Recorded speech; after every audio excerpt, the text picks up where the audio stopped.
So it's economical, it is the speed with which 3D printing does it is remarkable, and that is why it is one of the pillars of Industry 4.0, which you all must be aware about. And the part complexity in case of 3D printing, it offers complexity for free without any additional cost. Imagine you preparing a very complex design. So it will take more time, it will take, have you seen any painting or any carving on wood? Why it costs more? Because it needs people who have that level of precision or art, and it takes more time. So that is why it's costly. But 3D printing allows us to manufacture parts which are complex and without any additional cost. So you can see from the graph that if you compare additive manufacturing with conventional manufacturing, the complexity is for free. Fundamentally, what we do in 3D printing is we prepare a CAD file in our computer, and since you are not from mechanical, so I will try to make it as simple as possible. So the CAD file is being converted into a language, or into, I would say, into a language of layers. Layers means if I cut I would say if I have this, do I have something like this? So I have this object, I need to print it. So I make a CAD file of this object, and then I save the data of each layer in STL format. That is what we call this process as tessellation. So that STL format contains the knowledge of each layer. So the first layer would be, say for example, this part. When you cut a carrot or some vegetable like that, it contains the data of each layer. Suppose this layer would be little bit of a different diameter. So here we have a different diameter. We have a different geometry over here. So each layer is being stored in the form of tessellated file.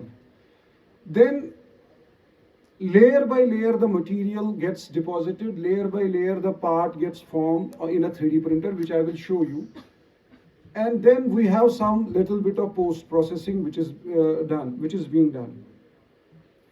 There are some different types of 3D printing technologies wherein we have the starting material is powder, the starting material is a liquid, starting material is a solid, selective laser sintering. These are some which I will skip for now because I don't think the audience is purely from mechanical, but I will show you one of the technologies, which is fused deposition modeling, in which we have polymer, basically polymer as the starting material, and the wire is fed through a nozzle which is at a high temperature. So you are supplying a polymeric material through an extruder, and the extruder is at a higher temperature. That converts that plastic or polymeric material into a semi-liquid state. Once that semi-liquid state gets deposited on a base plate which is at a higher temperature. So the data which was stored in the form of layers, the extruder moves as per that data. So that is how the first layer gets deposited. On the basis of the data stored in the STL format for the second layer gets deposited. In this way, layer after layer, the different, the part gets formed. So the previous layer being at a slightly lower temperature and but still in a semi-solid state, the second layer gets deposited over it. So that is how the part builds, and the base plate moves a little down so as to accommodate the next layer which is to be printed. So the compatible materials are polymers, even metals in some of the technologies, ceramics, composites, and the materials which are compatible to this fused deposition method are ABS. Mostly they are polymers. And 3D printing also allows us to develop some of the composite materials in which we can have one of the constituents in nanoscale. So we call those nano composites. So I will briefly go through, is anyone from mechanical in this class? So this is which diagram is this? Fishbone diagram. So this is the fishbone diagram for a 3D printer, primarily fuse deposition modeling method, in which we have some of the parameters, say for example, build temperature, bed temperature, model bed temperature. So these things we can vary.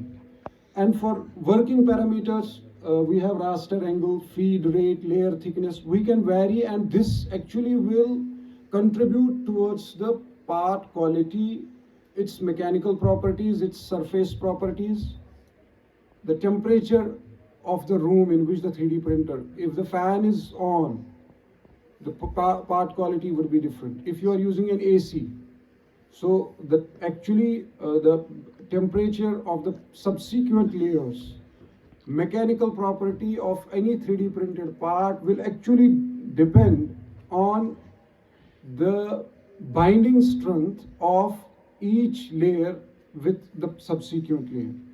So if the binding is not perfect because of thermal mismatch, that will lead to poor mechanical properties. This is one slide which shows tinkering a little bit with the layer thickness will actually distort your part, will actually lead to, not capturing the geometry as, stored in the CAD file.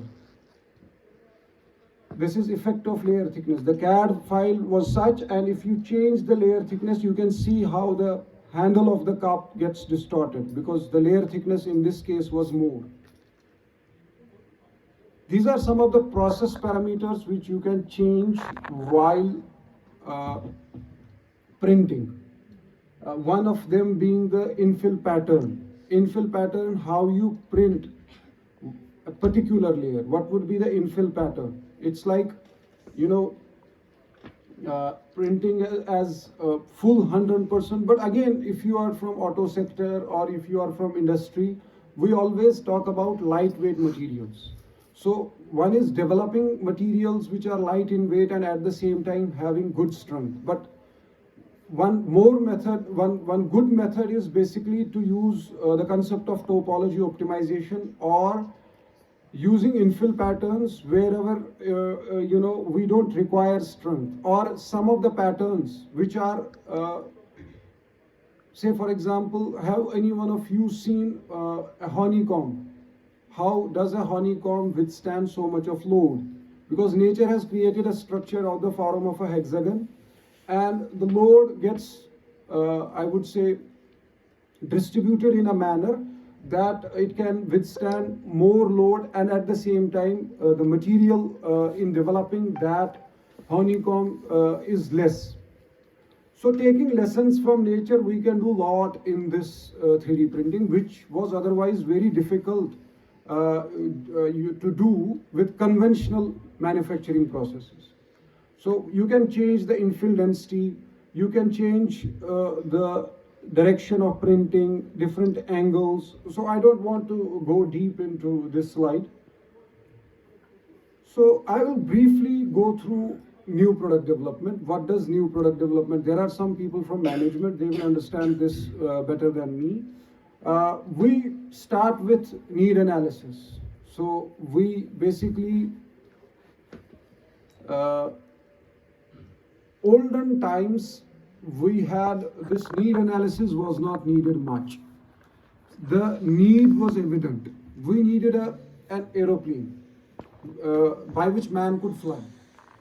We needed devices by which people could communicate while staying far away from each other.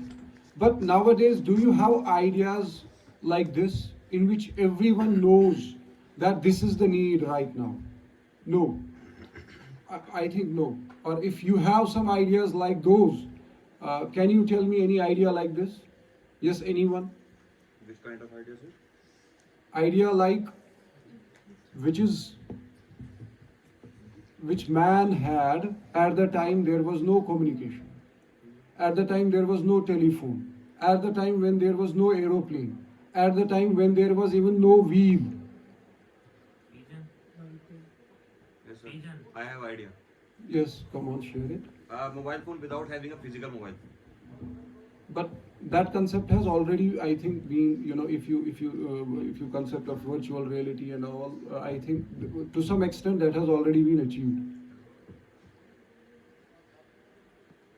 So, what I wanted to, put across is, wheel has already been invented. Newton's apple has fallen. Now, what we have to do is to either create the need or to search for the need. I'll explain what creating the need and searching for the need means. So you have to first, suppose you are going to launch a product in the market, but you don't know who is going to use it, who is going to buy it. So first and foremost, as a designer or as a marketing person or as a professional, you need to first see whether this product is needed or not, and what kind of need is there. Suppose you need to design this chair. If you need to design this chair, what is the first and foremost thing you would see in a chair? Comfort. First and foremost is strength. It should not break. It should withstand a weight of, say, for example, 120 kg minimum. So that is the first thing. And at the same time, the cost should be minimum. Aesthetics and comfort are also needed, what we call ergonomics. But aesthetics, I would say, luckily or unluckily, in your age group, aesthetics are mattering more. By watching a lot of online content, so your brains are a little bit, I would say, that is why you go for brands and other things. So you sometimes don't check whether I am paying, say, for example, 10,000 rupees for a particular brand, is it worth? So that is because you are programmed like this.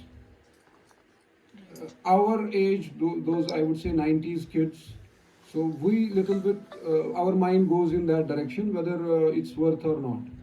So that is why your answer was aesthetics at the first time. So I have a little bit of psychology also, I can capture from that. So I can read a little bit. So that is why aesthetics came the first. And it is not your any problem, but you have been raised like this. The first answer should have been the strength. Then the second thing is problem formulation. A person like a layman would say that I need a chair which is comfortable and it should not cost me more than 1,000 rupees. But as an engineer or as a designer, I need to formulate a problem out of it, which has a technical content in it, that it should withstand a load of so and so, it should have I would say weight of so and so. So I will try to formulate that need or vague statement into a technical one. Then when I have a problem which is formulated like a numerical problem, you see in your typical textbook, then I would find solutions. Whether I would use wood in it, what would be the thickness of it, whether I would use cast iron, stainless steel, I would have, then we would look for different concepts. Whether it would be a fixed chair, whether it would be a moving chair, whether there would be a provision for a, I would say something on which you can put a notepad or a laptop. So I would have hundreds of concepts. I would love at this stage that all the concepts are there. I think in your idea lab you do concept hunt or something like that. Then I select the concept based upon the feasibility. This step is known as feasibility analysis, and again, the first thing which we do in this feasibility analysis is the technical feasibility, and then economic feasibility, social acceptability. We look for a lot of things if I have to devise a product. Then I go for prototyping and testing, and 3D printing was one of the prototyping techniques which was conventionally used. Prototype, I will have a slide, and then finally we went for final manufacturing. So when we talk, about product development as a whole, it is the science of art to part. Is anyone here from design or architecture, or someone has, some, I would say, interest in art? Anyone who has some interest in art in this classroom? Artists sometimes have that abstract things, they build anything on a sheet of paper. But converting that art into part is the real art. So physically developing something is very difficult. If something goes wrong in your house and you are trying your hand to set it right, sometimes you feel like, being an engineer also, we cannot set things right. So imagine you have to create a product which is to be used by thousands of customers with different habits, with different ergonomic constraints. I am a 6'3" person, somebody is 5 feet, somebody is having, he's strong enough than me, he will handle that product in that way. So a lot of, diversity in the customer base, which your product will be used. So if we see the product development, it is you define your goals for the product, then you design it, you test it, you launch it, and it starts from brainstorming, which is the importance. So there's a concept which I needed to discuss with you, is the concept of concurrent engineering. Concurrent engineering, in contrast to the over-the-wall engineering, is basically that you design, you sit in a round table and discuss with each other, and to each, you interact with each of the stakeholders, rather than, imagine you are in an organization and you are just talking to your supervisor. You don't know what the, say for example, in this organization, registrar thinks, what the dean thinks, or what the vice chancellor thinks. Things would have been better if all sit on a round table and each one talks to each one. So everyone communicating with everyone will actually save time. That is the concept of concurrent engineering. Every person talking to consumer, every person talking to the manufacturing guy, and they come up with an idea which is, unique, and consume less time in developing that project. So when we talk about why there is a need for prototyping, say for example, I show you some project, or I show you some design, and then other person comes and he has that design in his hand, and he shows you to have a touch and feel of things. Whose project or whose design will you understand better? Who has a prototype in hand and you check it, you see whether it is ergonomically good. You sit on a chair, you check its comfort. It's like shopping online and shopping offline. You see very, nice photographs. All of you are from which year? Who is the youngest in this class? On a lighter note, okay. So there are all of you are, adults now. So on a lighter note, it's like seeing the Aadhaar card and the Aadhaar card photo and the Instagram picture. Okay? So that is why you need prototyping. You need to see things physically, So old design process versus the new design process. I'll end this slide with one. Anyone in this hall who has used Orkut as a social? What is your age? You look too young, but when you 34. So he is somewhere around me. So there was a social networking site which was known Orkut. I think 20 years back or something. Yes. So imagine people having internet, communicating with each other through email, and at the same time one gentleman coming with a concept that now we'll have a online platform in which people can make friends, people can communicate to each other, they will have a provision to message each other, share pictures. So okay, till Orkut it seemed like, okay, there was a need that Gmail or Rediff or Yahoo in our times, that seems too formal. If you have to have an informal kind of relationship or friendship with someone, Orkut was a solution. Okay, but imagine what was the need for Facebook. What was the need for, okay, you had YouTube, but what was the need for having did you have the idea of reels after you had YouTube in your hand, having reels, those short clips? Did anyone among us have the idea of Instagram after using Facebook?